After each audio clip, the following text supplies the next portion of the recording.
Hello guys, thanks for stopping by. If you just see me for the first time, please don't forget to like and subscribe to this channel.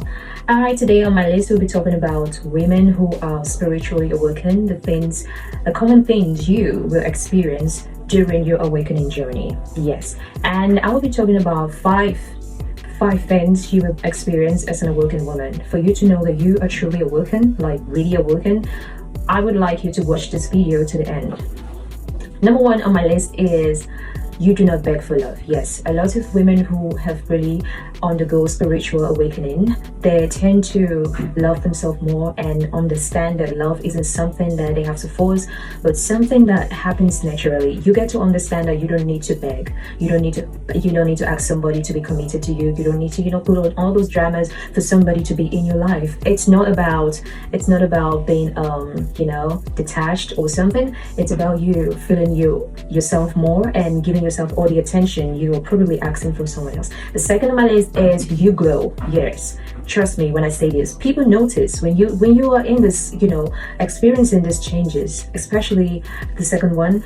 People notice and they tell you, oh, you're glowing. What's the secret? You might not be using any of these products or doing any skincare, but you tend to look younger because why?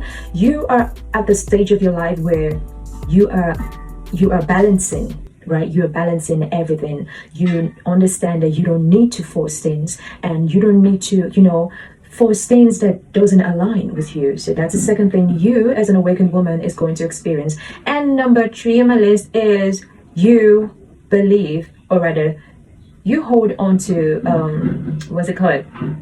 Alignment. You believe in that because why? You understand the process.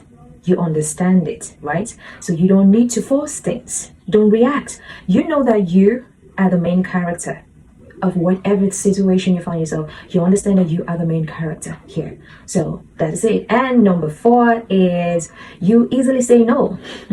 Yes, you easily say no, not because you're being nonchalant, not because you're trying to, right? But because you understand these things. Understanding in spirituality, like in spiritual awakening, goes a long way. You just simply don't react. You can easily say no to something that is going to drain you. And remember, every no to what drains you is a yes to your peace. You are at a point in your life when you choose your peace. Your peace over any other thing. You don't wait for people. You don't indulge in certain things that are going to devalue you. You understand me, right? So you easily say no. I know there's situations where people want to force things on you, especially as a woman. You come across a guy who want to tell you to do this, do that, but deep down you don't want to. You don't want to. But another thing you'll be considering, because you're trying to please him. When you experience spiritual awakening, all of these things is gone. You don't have to feel guilty for saying no. If you don't like it, you say no. If it's not going to be beneficial to you, you just say no. And that's it. Yeah. And the number 5 on my list, the last one, is this. You are finally building the life that reflects your self-worth. Yes. When you undergo spiritual awakening, you get to know yourself better, embrace yourself a lot more, and you give yourself the worth you deserve. You don't have to chase, rather you attract.